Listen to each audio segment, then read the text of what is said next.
On live right now with YouTube.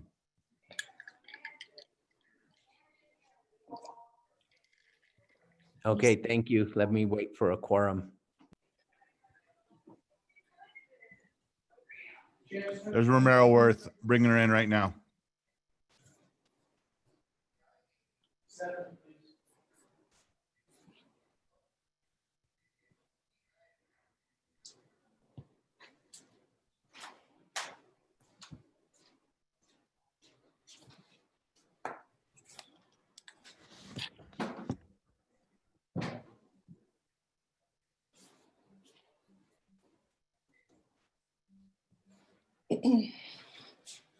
Okay, we have 3 members of the Finance Committee. I'd like to call this meeting to order, the Finance Committee regular scheduled meeting of July 20th, 2020 at approximately 5:20 p.m. Can I have a roll call, please? Counselor Jamie Passett Sanchez. Yes. Counselor Roman Tiger Abeta. Here. Counselor Renee Villarreal. Present. Counselor Signe Lindell. Here. Mr. Chair, if I could be added to the vote? Counselor Carol Romero Worth. Yes. Thank you, ma'am. Okay. We have a quorum. Okay, thank you. Approval of the agenda there. I know I couldn't access some items that were on the consent agenda. I don't know if other committee members had the same problem. So given that, I'm not sure if we want to proceed with the meeting and these items. I'd like to hear from the committee to see what your wishes are. Councilwoman Cassette Sanchez. Mr. Chair, I was not able to access items B, C, D, or E.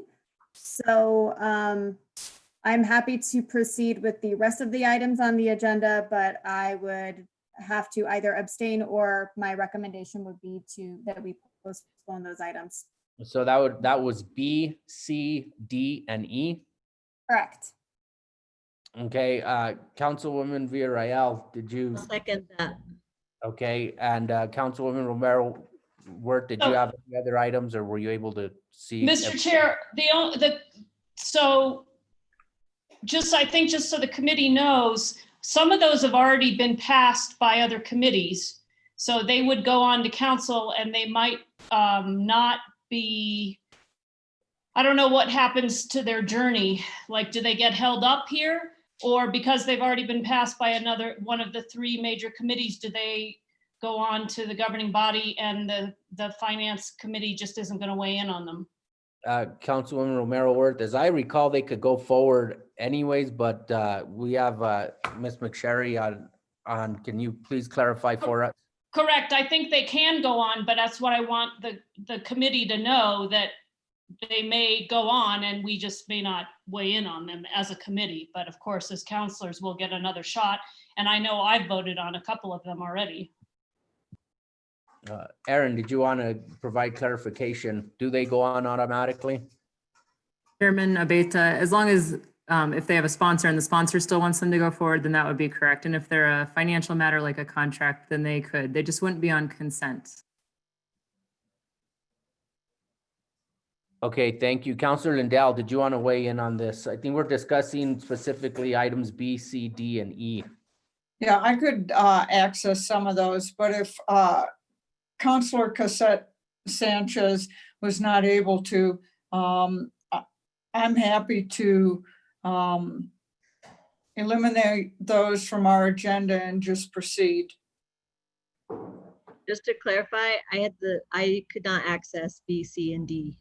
B, C, D, and E. Even now, I still cannot access them. So I would rather not try to go through them tonight and put them up on the screen and review them and take everybody's time. We can hear them at council. Okay, Councilwoman Cassette Sanchez, is that okay with you? Just to clarify, they would not go onto the consent agenda at that point. They would show up at, we would see them as separate items on council, at council. Yes. Sorry, apparently the Zoom has taken away my ability to make words.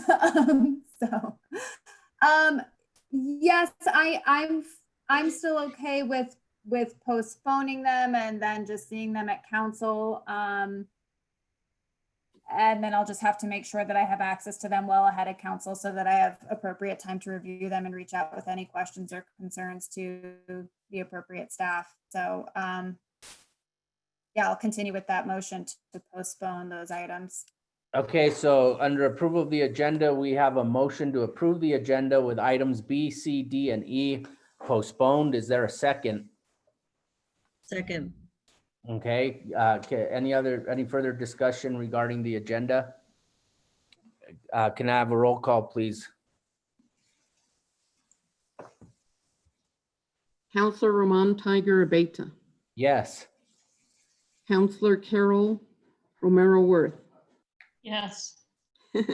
Counselor Jamie Cassett Sanchez, Yes. Counselor Renee Villarreal, Yes. and Counselor Signey Lindell. Yes. All right.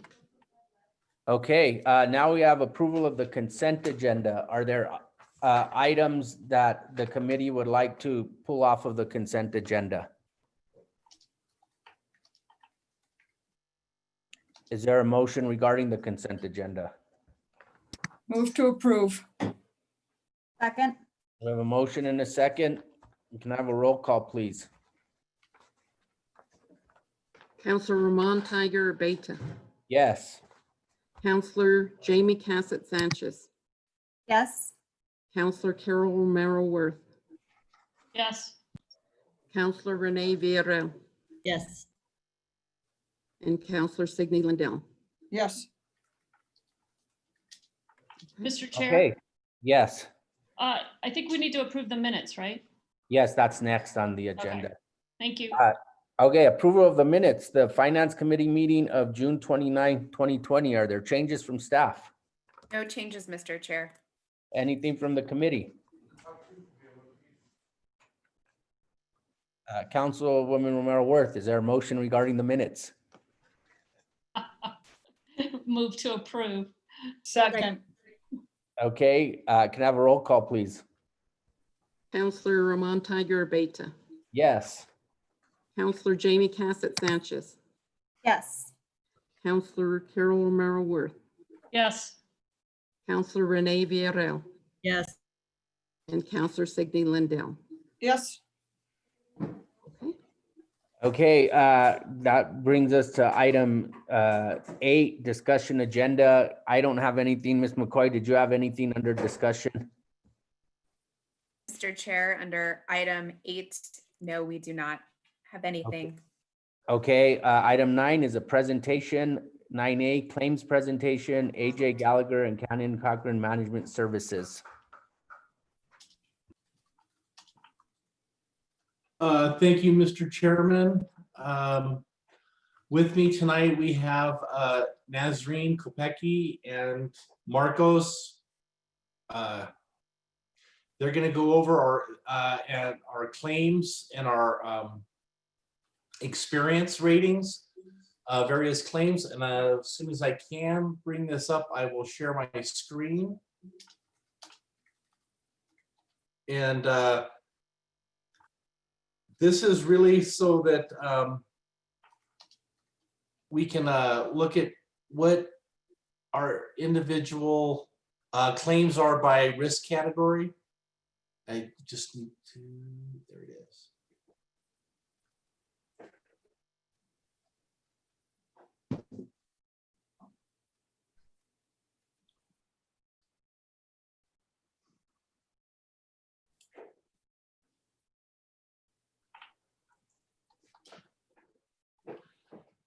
And so this is our loss summary for the fiscal years 16, 17, 18, 19, and 20.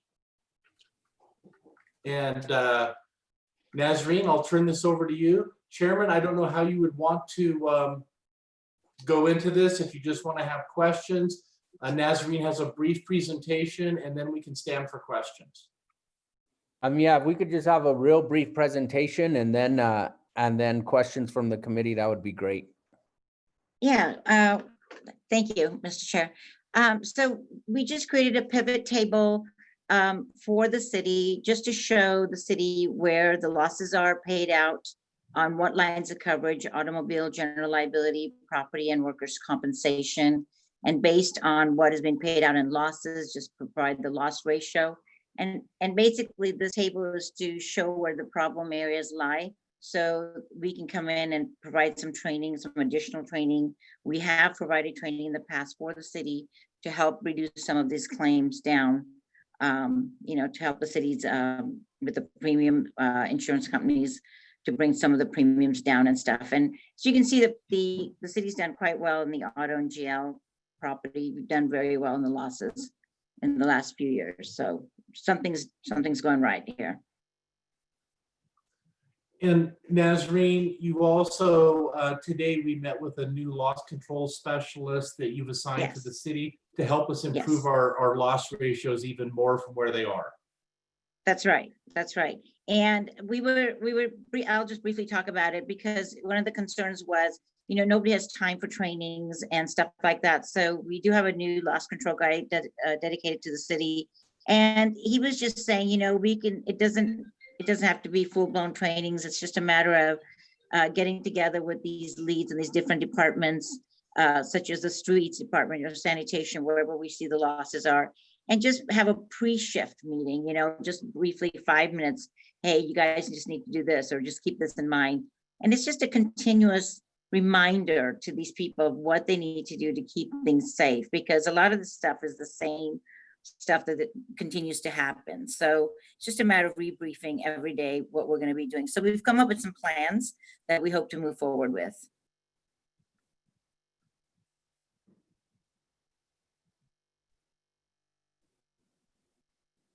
I stand for questions. Great, thank you. Are there questions from the committee? Mr. Chair, Yes, Councilwoman. really hard to see this graph. And I was wondering if you could just highlight where our deficiencies are and just. Yeah, so. Hard to read. It So- was hard to read in the packet material. Yeah, so we'll take the first one, the automobile. If you look at the 15-16 year, do you see where it says under column N, it's got 123%. A lot of those are expenses fees, and those expenses fees are the claim, what the third-party administrator, the claims adjusters have paid out in fees such as litigation costs, medical records review, investigation costs, independent adjusters if they had to hire some. So all those costs add up if there's a loss. And if that loss ratio goes over 100%, then you're paying out more. The insurance company is paying out more than you've paid in premiums to the insurance company. And that's never a good thing. When they're collecting less premium and they're paying out more in losses, that's never a good thing. But as you can see, the future years, the losses are very favorable to the city. And so we've made great strides there, the city has. And so I would focus on that column, if anything, because that just shows you that the city has paid out either less in premium and more in claims, or vice versa. To me, the loss ratio speaks. Automobile? What was that loss, that high one that you just went through? What did you say it was? It's that first row. You see where it says 123.8? The first row highlighted, yeah. Councilor Villarreal, through the chair. Yes, that's the automobile commercial for fiscal year 2016. And we're going to be making a lot of changes to the autos. Brad can emphasize to that moving forward. So that'll be a moot point moving forward as well. Nazreen, the one that really stands out is the workers' compensation. Yes. And yes. That's these here two highlighted columns. You know, and if you look at fiscal year 19, 1.6 million, up from 594,000 the prior year, 9.3 million, 9.2 million, or excuse me, 923,000, 936,000. Expensive year in workers' compensation. And then when you look Well, at the no, total incurred losses, you know, again, 2019, 2020 is understated by workers' compensation. We don't have a number yet in column M39. We should get that no, we shortly. don't. And the reason that is because in 2018, it's a 2-year policy. So everything's grouped into 2018. That's why you don't have any figures in 2019 there, just FYI. Oh, okay. Yeah. So Which is why 20 2018 looks so big, because you're including 2 years, 2018 and 2019. But then, you know, in the comp, you've got a lot of, you know, you've got a lot of those police claims. You've got presumptive actions, you know, that are posed into this, to the state from the governor. So there's a lot of things that go into the comp, and I'm trying to pull up something here really fast so I can go into it a little bit more. But that's what the increase is for, and I don't see that going down, as I pointed out to you when I presented the proposal to you for this renewal. Hold on, I've got my email just coming up here. Hold on one second. So the underwriter brought this to our attention. They're seeing a troubling trend throughout the country with police and fire severity losses. And the city of Santa Fe is no exception to this. We are seeing also losses in the waste management department in here. Presumptive laws continue to be expanded, and recently PTSD was expanded in the state of New Mexico. That's not going to help your comp. Just that it has nothing to do with the city. It's just, these are just laws in the state, and this is the way the climate is, you know, so it's not necessarily the state's problem, but it is, because it's going to affect you regardless. But these are some of the issues that the carrier is seeing in the state of New Mexico.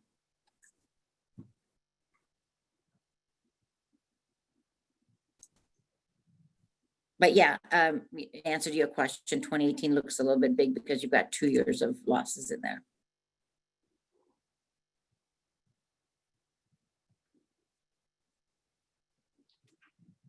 Any other questions? questions?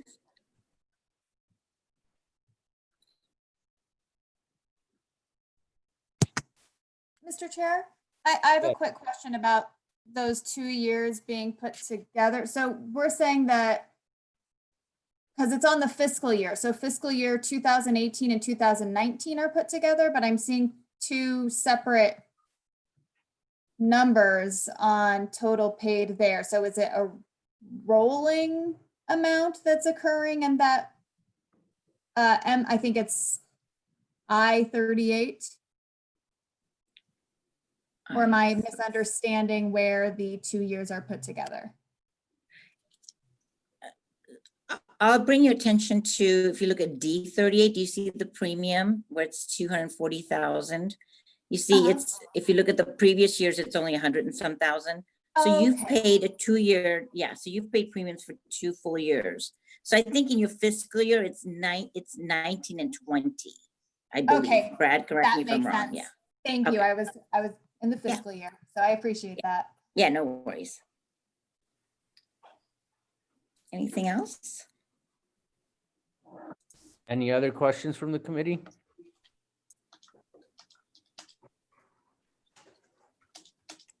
Okay, well, thank you for the presentation, and we look forward to continuing to work on this issue as a city. Thank you, Mr. Chair. Okay, thank you. Thank you.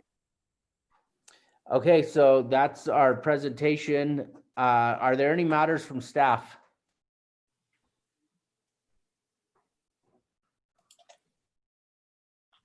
Anything from the committee? Mr. Chairman, we do have an update. Sorry, I was on mute. We do have a brief update on our GRT for the month of May 2020. We've recently received our GRT distribution from Tier D, and we are seeing a 20% loss in the month of May 2020 from the prior month, from May of 2019, from the same month in the prior year. So that is comparable to the 19% loss that we saw in the month of April.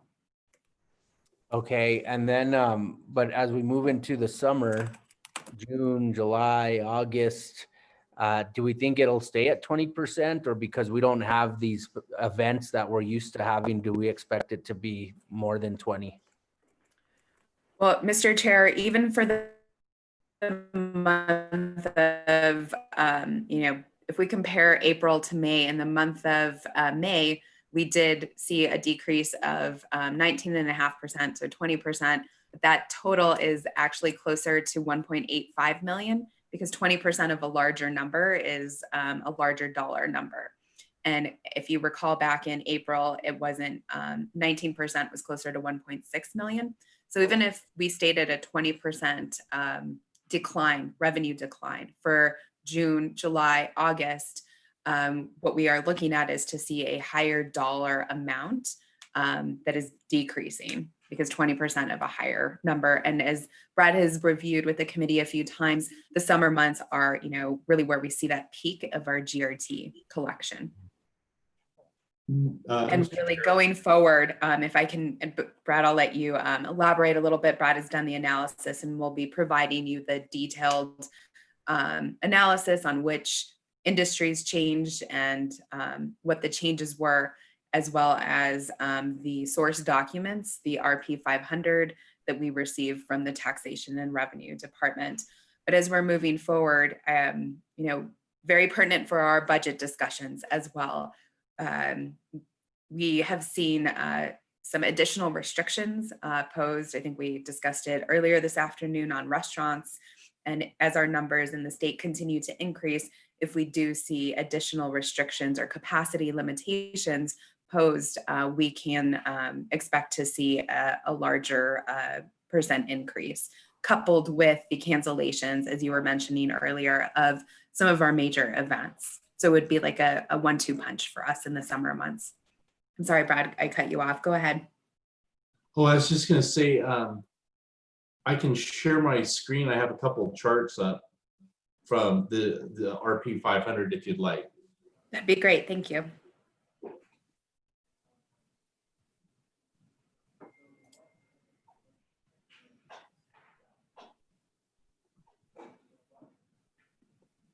If I can find my mouse again.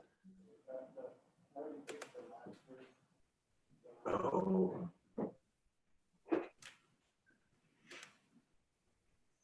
So in this chart here, just kind of scrolling back and forth on it, it's by industry, and the orange bar is the change from year over year. So what you're looking at is the change of May 20 over May 19 compared to April 20 minus April 2019.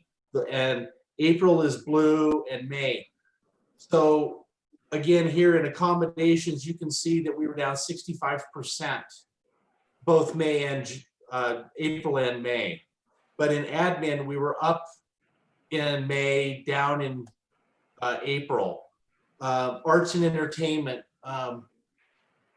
both May and April were down, but May was not down as bad as April on that particular industry. Same with educational services, management consulting. As you can see in construction, April was positive, but May was negative. That was one of the items we had pointed out. So that's from an industry. Public admin, 480% increase, but it was only, from 30,000 to 300,000. So it was really a not very big sector of the economy. And then getting to Mary's point, well, these first two, blue and gray, were April, and you can see that we had a $71 million decline, April 19 to April 20. we had a $61 million decline, from May to May 20. So we'll continue to as new data rolls in and find better ways to present it. That's great. Any comments from the committee? Mr. Chair, Yes, Councilwoman Romero. Mary and Brad, what surprised you about these numbers, if anything? What I liked was the fact that the seasonal factor stayed in place. That you saw a pickup from April to May in 19, and you saw a pickup in April to May in 20. To me, that tells me that the seasonal impact is going to have a positive, meaning that even though it may be a big number, we have a better opportunity to generate more dollars in July, August, September. Counselor, what surprised me was that the 20% decrease held in April and in May. If you recall, May, there were a few weeks where we did open up again, and the capacity limitations were lifted a bit, not completely, but that we held to a 20% decline. And again, it's obviously a larger amount. It's 1.8 as opposed to 1.6, but that it's very difficult to predict human behavior. And as we go forward, what is going to be really important, what one of the economic indicators that Brad presented earlier that's in your PowerPoint that I would recommend you go back and look at is the unemployment numbers for Santa Fe County and for New Mexico. That's the disturbing trend that Brad described earlier. They're starting to tick up again. And that's really those weekly reports that we're very lucky to receive from the Department of Workforce Solution that we have to keep an eye on as folks lose their job. They're gonna, and are they gonna be able to find another one? If they're not, what decisions are they gonna be making? Are they gonna pay their property taxes? Are they gonna reduce their family spending? And that will all impact our revenue sources. And then I think on top of that, Mr. Chair, just your analysis, and maybe I'm sure you're more fluent in it than I am, but just about which industries will open, at what capacity, and then, will people come back and start using them? Did I summarize that sort of close? Yes. So back to your point about human behavior, just because we opened up a little bit doesn't mean people ran out, at least in our community, and took advantage completely of all those openings. People were cautious. Mr. Chair, Counselor, that's correct. And what we are seeing as well is, folks are now in the summer months really spending time outdoors as well. They are taking advantage of, as I think Counselor Villarreal mentioned, all of our wonderful parks, our local, outdoor attractions, our state parks as well. So that is, that might be a difference between, someone coming and spending the night overnight in Santa Fe, just doing a day trip,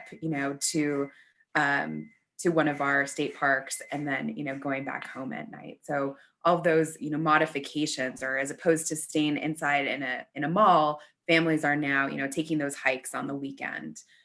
So the change in behavior, I think, has been very difficult to understand as, folks are adjusting to responsibly handle a public health emergency.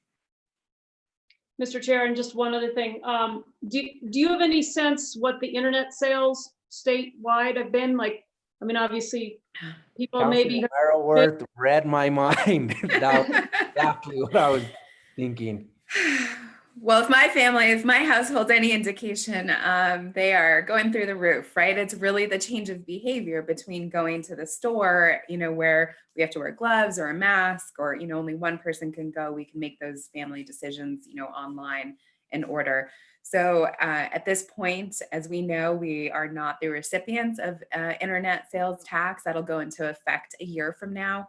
But we are going to see, last year we saw about 750,000 from the internet sales tax for fiscal year 20, and in FY21, we're expecting to receive 1.5 million from the state's distribution to us. So that is much welcome additional revenue that we will see doubled in the coming that- year. On that point, Mr. Chair, so when did you say we get the internet sales revenue? The For this- internet sales tax will, Mr. Chairman, Councilor, will go into effect July of 2021. Currently, we are receiving a distribution from the state in lieu of actually receiving the tax from internet sales. As when over the course of the last few months, we've been meeting with TRD, and the way they explained it was they needed some time to, get the system built, the system set up, in order to be able to accurately account for that destination-based tax, which is a complete different model than what we had previously. Thank you. Okay, anything else from staff? Mr. Chair, that's all for this evening. Okay, anything from the committee? Okay, so our next meeting is August 3rd. So if there's nothing else, then we are adjourned. Thank you. Thanks.